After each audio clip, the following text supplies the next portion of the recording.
He wasn't born rich. He wasn't born powerful. Just a skinny kid with thick glasses and a crazy dream to make machines think. Everyone laughed when he dropped out of Harvard. They said, "You'll regret it." He didn't, because while the world slept, he was building the future line by line, code by code. The same kid they called a fool became the man who rewrote destiny. This isn't a fairy tale. It's fire, failure, and focus. This is how Bill Gates went from a dreamer in a dorm room to the mind that changed the world. Bill Gates was born on October 28, 1955 in Seattle, Washington. His father, William H. Gates Sr., was a prominent lawyer, and his mother, Mary Maxwell Gates, served on corporate boards, including that of the United Way and First Interstate Bank. From the beginning, young Bill showed signs of an extraordinary curiosity. He wasn't just a bright student. He was obsessed with understanding how things worked. He questioned teachers,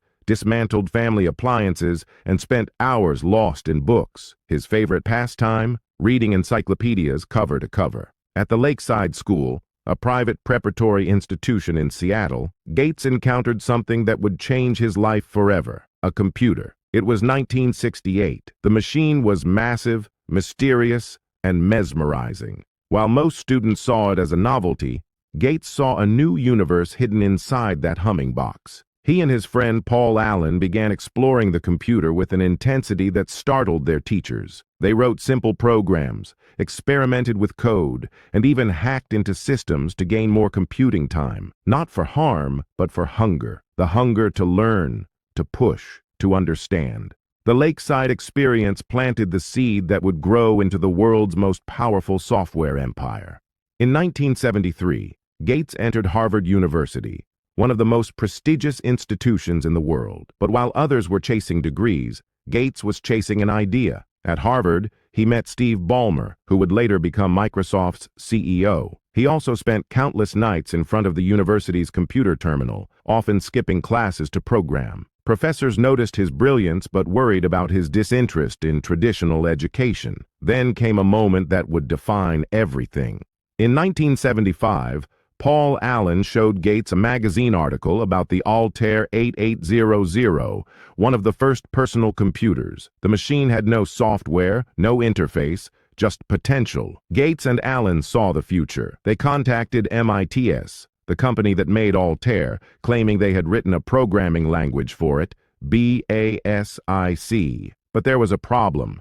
They hadn't written it yet. Working day and night, fueled by caffeine and ambition, Gates and Allen built the software in weeks. When MITS tested it, it worked flawlessly. That moment birthed Microsoft, microcomputer software. Bill Gates dropped out of Harvard that same year. His parents were worried. The world called him reckless, but Gates wasn't dropping out. He was jumping into the unknown world of software, a world only he seemed to see clearly. The mid-1970s were the dawn of the digital age. Computers were bulky, expensive, and seen as tools for scientists and corporations. Gates had a radical belief: someday every home would have a computer. Microsoft began as a small partnership operating out of Albuquerque, New Mexico. Their first big break came when IBM, the giant of the computer world, came knocking in 1980. IBM needed an operating system for its new personal computer. Gates didn't have one, but he promised he could deliver. Microsoft quickly acquired a simple operating system called QDOS, Quick and Dirty Operating System, modified it, and presented it as MS-DOS. IBM agreed. The deal was monumental, but here's where Gates showed his unmatched business foresight. He kept the licensing rights to MS-DOS. That decision turned Microsoft into a goldmine. Every computer manufacturer that wanted to use the operating system had to pay Microsoft. By the mid-1980s, as personal computers spread across offices and homes, Microsoft's software was everywhere. Gates was not just running a company, he was building the backbone of the information age. While MS-DOS dominated the early 1980s, Gates knew it wasn't enough. The world needed something more intuitive, something that made computers human. Inspired by graphical user interfaces seen at Xerox PARC, Gates and his team began developing a visual operating system, Windows. When Windows was first announced in 1983, critics mocked it. "It's too slow, too colorful, too confusing," they said. But Gates was undeterred. He saw beyond the mockery. 2 years later, Windows 1.0 was released. It wasn't perfect, but it was revolutionary. Gates was undeterred. He saw beyond the mockery. 2 years later, Windows 1.0 was released. It wasn't perfect, but it was revolutionary. Then came Windows 3.0 in 1990, and suddenly, Microsoft wasn't just a company, it was a kingdom. Offices, schools, and homes ran on Windows. Gates's dream of a computer on every desk and in every home was coming true. By his early 30s, Bill Gates was one of the richest people on the planet. But for him, money was never the destination. It was the byproduct of vision and relentless work. Success is a strange storm. It lifts, it blinds, and it tests. With Microsoft's dominance came scrutiny. Competitors accused the company of monopolistic practices. Governments launched antitrust investigations. In 1998, the U.S. Department of Justice took Microsoft to court, alleging unfair control over the software market. For the first time, the world saw Bill Gates not as the young genius, but as a ruthless businessman. In interviews, his answers were sharp, defensive, even combative. Critics called him arrogant. Supporters called him fearless. Through it all, Gates stood firm. He believed that innovation couldn't exist without risk, and risk always came with critics. After years of legal battles, Microsoft agreed to a settlement, and Gates decided to step back from day-to-day management, focusing instead on the next phase of his journey, one that would surprise the world. In 2000,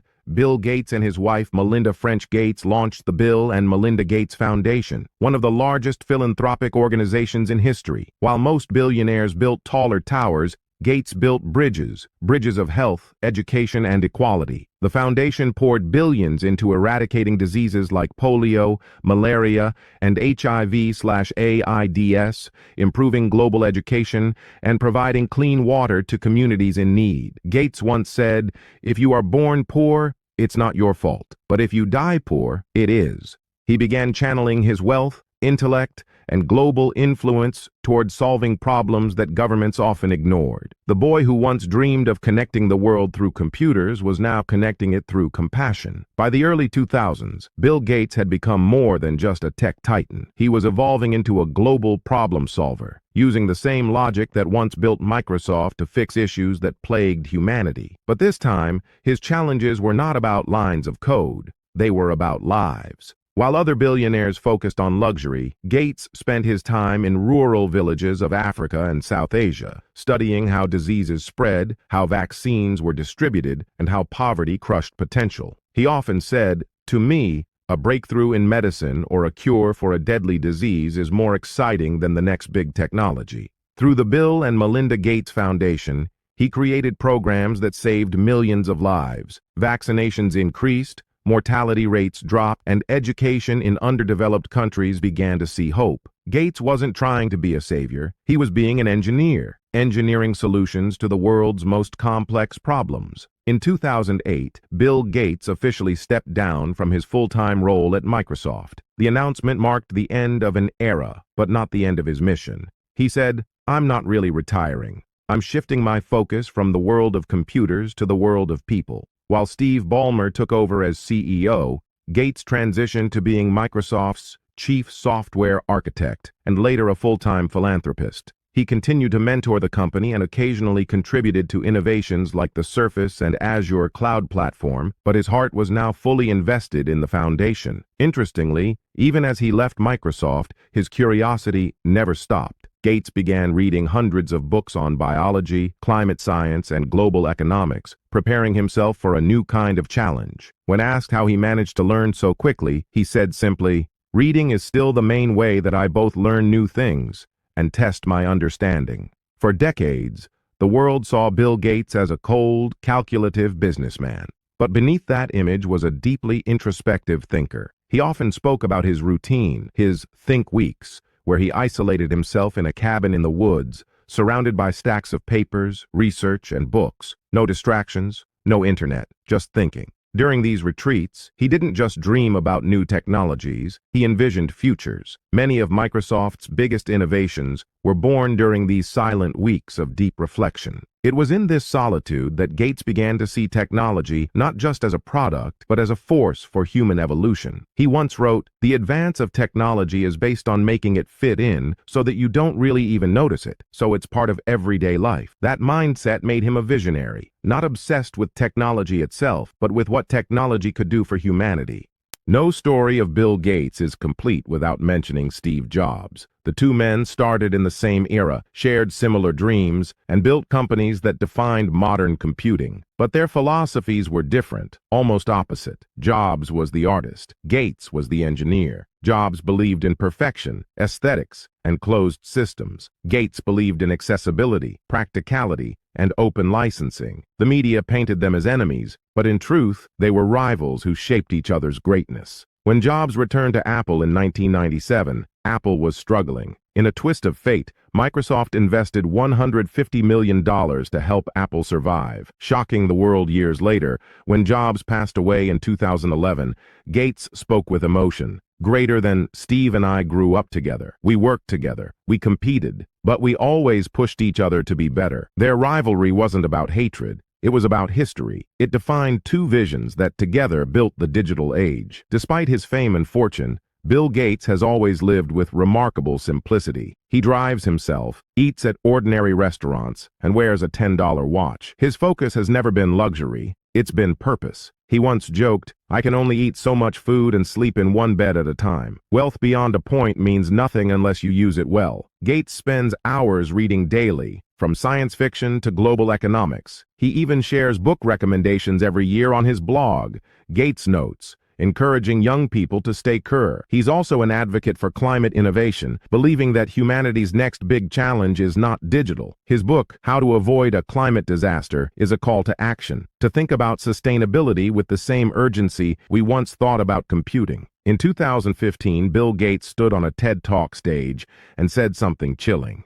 "If anything kills over 10 million people in the next few decades, it's likely to be a highly infectious virus rather than a war." The world applauded politely. Few took it seriously. Then came 2020. As COVID-19 spread across the globe, that old TED Talk resurfaced, and suddenly, Gates's words seemed prophetic. Through his foundation, Gates donated billions toward vaccine research and healthcare support. He worked with global organizations to coordinate responses, but also became the target of misinformation and conspiracy theories. Some accused him of sinister motives, a price every visionary pays for being ahead of his time. Through it all, Gates remained calm. He simply said, "When you work on big problems, you attract both admiration and criticism, but progress only happens when you stay focused on solutions." The pandemic reaffirmed his life's philosophy, that knowledge, when used wisely, can save the world. Today, Bill Gates is no longer defined by Microsoft. He's defined by his impact. Under his leadership,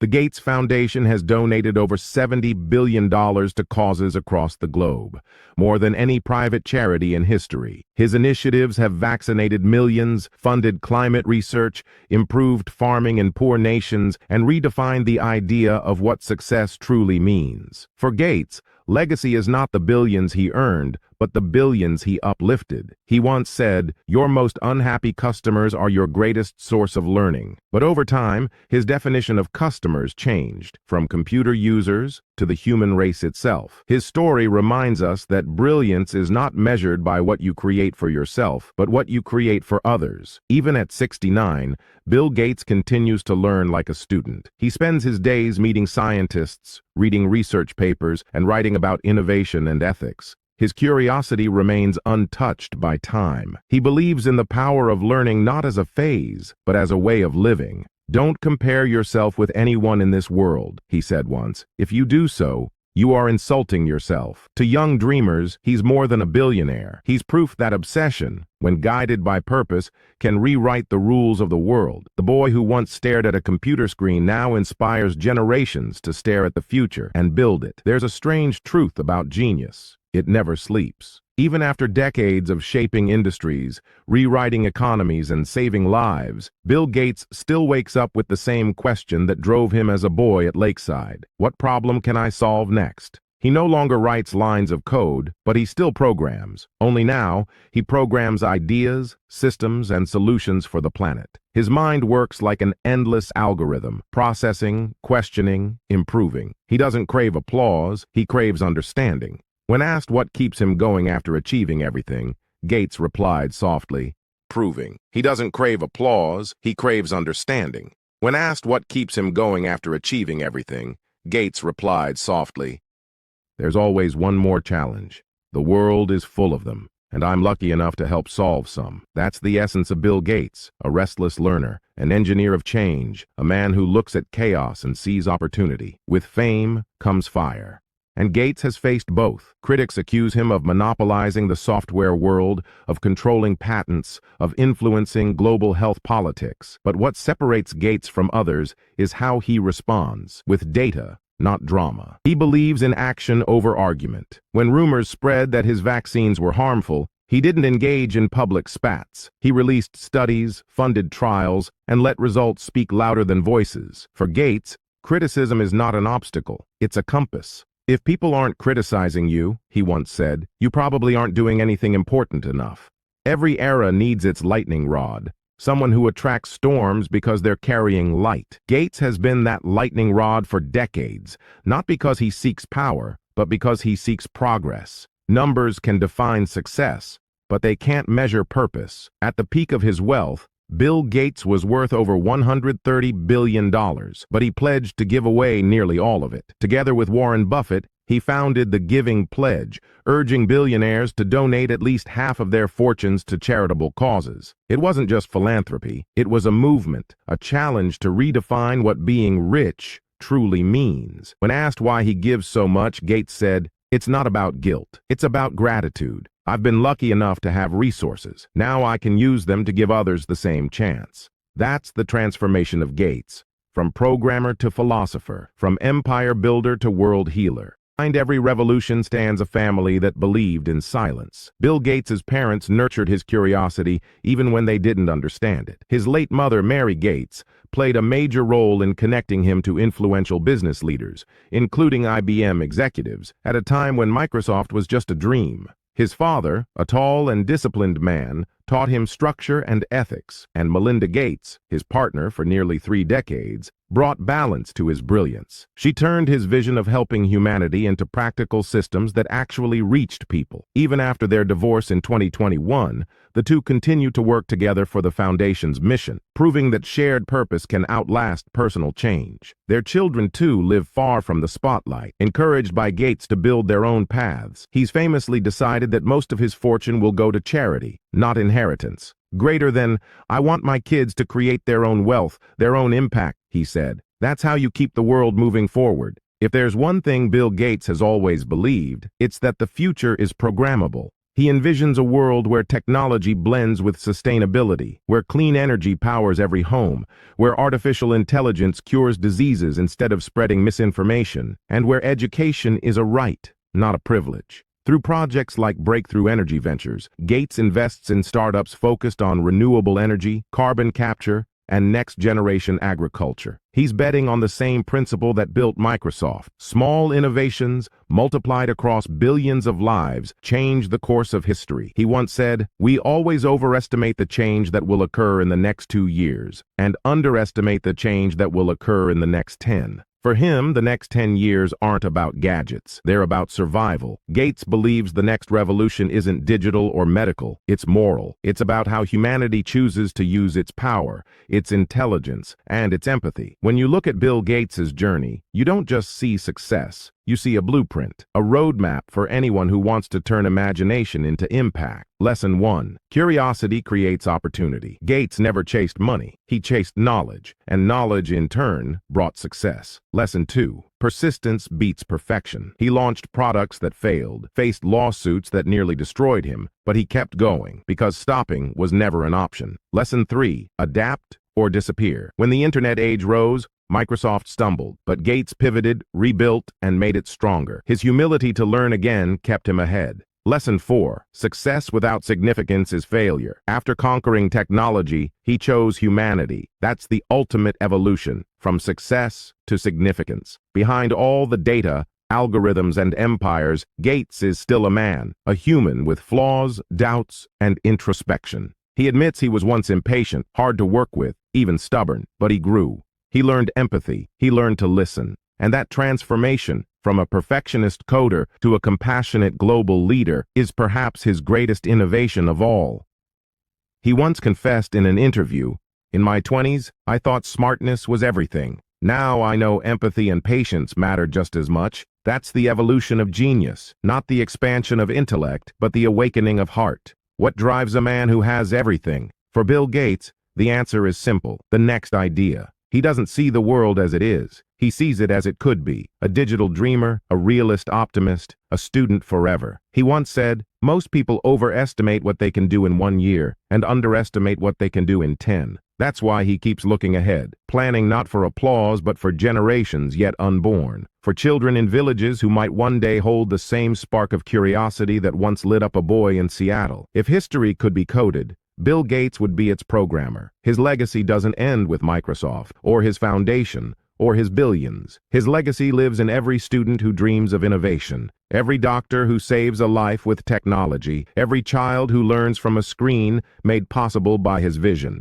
In a world where trends fade and heroes change, Gates remains a constant reminder that ideas are immortal. And perhaps that's the secret to changing the world. Not power, not wealth, not fame, but an unshakable belief that you can. As the camera pans over his quiet Seattle home, where he still spends nights reading under a soft yellow lamp, the voiceover whispers, "He didn't just build software, he built possibility. He didn't just change computers, he changed how we think." Epilogue: the boy, the dream, and the world he wrote. In the end, Bill Gates's story isn't about code. It's about courage. The courage to drop out of Harvard, the courage to challenge giants, the courage to face failure, and the courage to turn success into service. When future generations look back at the dawn of the digital era, they will find his fingerprints not on glass screens, but in the progress of humanity itself. He taught us that technology is not the end, it's the beginning, and that true intelligence is not in creating machines that think, but in nurturing minds that dream.